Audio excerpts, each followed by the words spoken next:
Good morning, good afternoon. What is going on?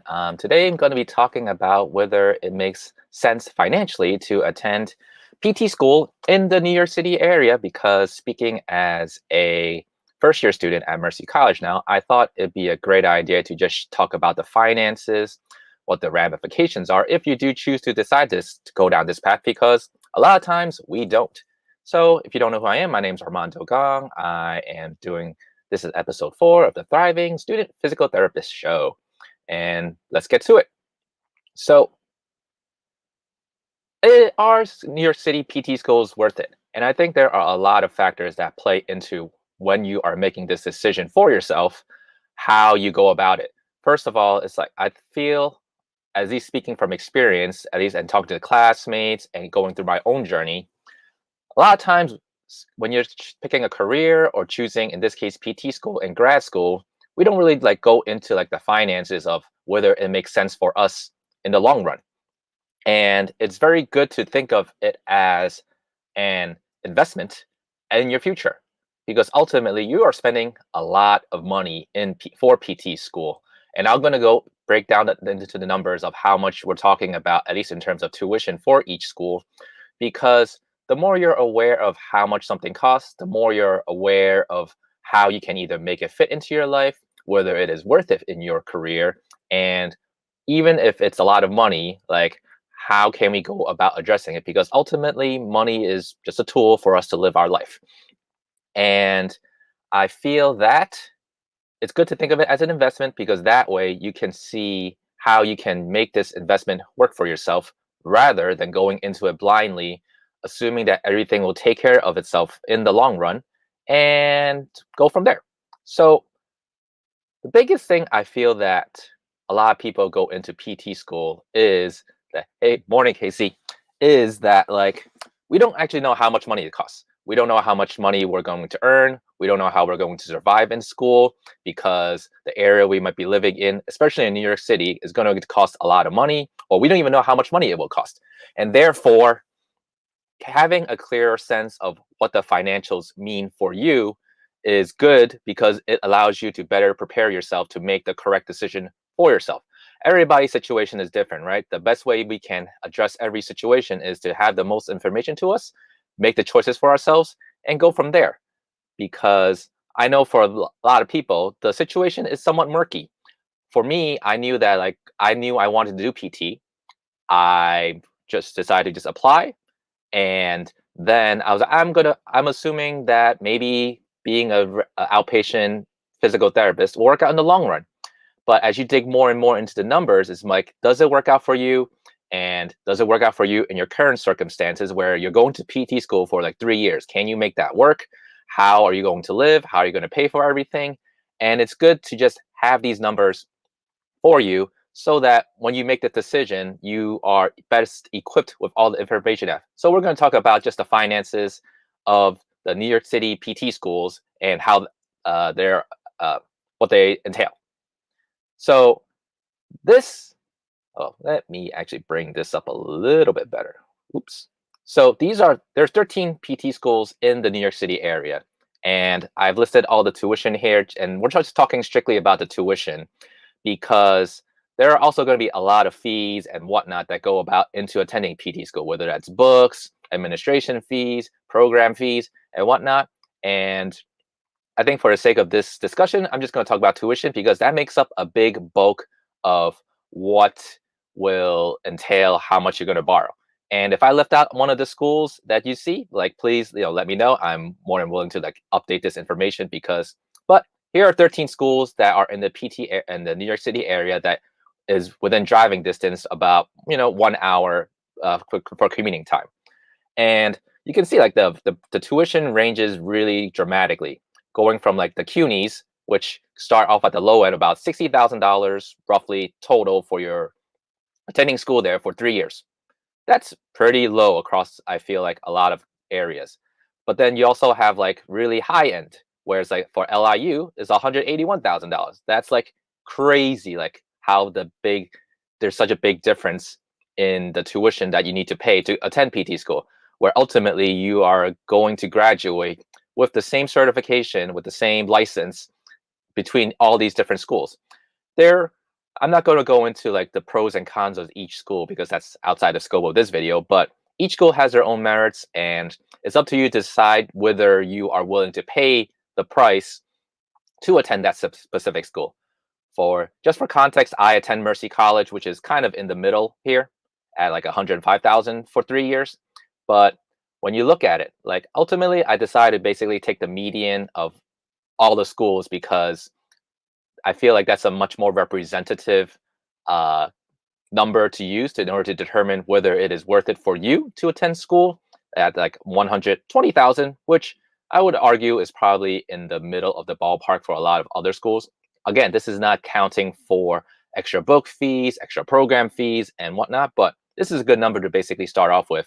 And you might get a lot of price, like a sticker shock, but this is what how much PT school costs nowadays, and it is what it is, and we'll go off from there. And as I said, like you should always be looking at this as an investment. And for $119,964, it's like, do you have that money now? And if not, how will you be paying for it? And most people go the student loan route. And a lot of times, they don't think anything of it until they start having to pay that monthly payment. And I'm showing you here basically how much it would cost if you were to go down this route of borrowing that entire sum of money at a 5% interest rate, and how much you would have to pay each month in order to pay off that loan within this duration I listed. So for context, this when it says duration, it's 5 years, 10 years, 15 years, 20 years, and 30 years. And for let's say that if you want to pay off your 119,964 loan in 5 years, it will cost you $2,263.87 per month. And I also list the total interest in the fourth column because it's good to know like how much extra money over the principal you're paying, because that way it gives you a good gauge of like how much are you really paying to go to PT school and whether that is worth it for you down the line. Like for example, like 5 years, to pay it off in 5 years is about $2,263 per month. And you pay $15,000 in interest, which is about, 12 to 13% of your original principal. Not too bad, right? But then once you get to like the 30 years, like, yes, the monthly payment is a lot lower, but you're paying nearly 92% more in just straight up interest because you are paying so little per month and you stretched out your payments down the line. So it's up to you to decide if you are going to go down this route, but it's good to have these numbers to know how much it would cost you to pay down the road if you decide to take out a student loan for the entirety of PT school. Now, it's actually surprisingly hard for me to find like a more accurate gauge of how much it would cost to live in New York City. Like I have my own experiences, but for whatever reason, the media, I feel like can skew the numbers a bit. So here are a bunch of different sources I basically pulled, which detailed how much people were typically paying per month in to live in New York City. And this is also being as a single person, where you're especially living in New York City, it's going to cost a lot of money. And therefore, to get like a 1 bedroom or to your place to yourself is going to probably just rent itself is probably in the $2,000 range if you're lucky. But here are some more concrete numbers in terms of dictating like how much it would cost to live in New York City, just to give you a good ballpark. Like each person's situation varies, but I thought that having some more concrete numbers to play with would be good. And ultimately, these are a bunch of different sources I decided to use, and they're listed. You can go click on the link, check out the link, and ended up at like roughly $26.71 per month to live in New York City, including rent. You're probably going to be sharing an apartment with one person or two people, and this obviously can go a lot higher if you're married, if you have family, or go lower if you decide to live at home and whatnot. But I think this is a good gauge to basically start off with at $26.71. And after talking about how much it's going to cost to live here, right? Like it's really good. You need to know like what the actual like salary that you are going to be getting to as a physical therapist in New York City. And I decided to compile some data here showing what, based on different sources, what the average salary would be because it varies from the top at Glassdoor, from $76,000 per year to $99,000 based on the Bureau of Labor Statistics. So again, it's always good to just pull different sources and gather the information for yourself and go somewhere in the middle, because usually it's not the top end, it's usually not the bottom end, it's usually in the middle that you may or may not be getting. And these are just the sources I picked, but obviously find something that makes sense and is reputable. And these are what I've came up with across different people who submitted their salaries. And if you have any financial questions, please leave a comment down below, because I love to just I'll answer them at the end of this show. And if I don't get to it, I will address it in a future show. All right. But let's zoom in a little bit more and talk about how much it will cost, or how much you will be making as a physical therapist once you get out of school in New York City. And like I said before, it varies from 76,000 to 99,000. It seems pretty good, right? But I'm going to go in the middle, take the average, and go with 88,000 roughly per year in New York City. Not too bad, right? That, if you break it down, divided by 12, comes out to 73.39 per month. Now, we know there are taxes. We know there's going to be lots of things we have to pay for outside of the pocket. And so our annual salary is not going to be what we take home. And especially in New York City, going off of my experience working here and my wife's, and how much people typically actually take home off of the gross, decide to basically be like 65% of your original gross pay to account for whatever it might be, like FICA and whatnot, which comes out to $47,770 or $4,770 per month that you're taking home in pay. That could be a lot, that could be a little, we'll find out. But ultimately, it's about having the numbers to give you the most informed decision in terms of how you can make your decisions of, is it worth it to make this investment down the line? And if you decide to do it, how are you going to go about it? And when you break it down and you combine all the numbers I talked about, your tuition, how much loans you're going to take out, how much it costs to live in the city, and how much you're going to be making in the future, we're going to boil down to, let's skip through these sides real quick. Happens in live shows, but this is basically what the numbers break down to. Especially, I put down the loan duration in terms of 5, 10, 15, 20, 30 years, right? And quite honestly, when you see it, let's go with the 5 years term, right? You aren't going to be able to actually make your payments and can't pay off your loans within 5 years based on the numbers I just listed of a take-home pay of $47,770. You take out all your expenses of $26.71. You still have your loan that you want to pay off, that's just $22.63, and you have negative $164 per month. That doesn't sound too good, right? If you are planning to pay it off in 5 years. And conversely, as you go down the list, you're going to be able to pay it off. And whether you want to pay it off in 10 years or 30 years. But bottom line, be equipped with the information that you need in order to make the best decision for your financial situation.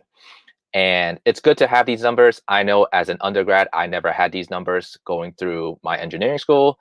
And it's good to equip yourself with knowing what exactly it is you're getting. I feel like that's basically the general theme. It's know what you're getting yourself into and how you can address it.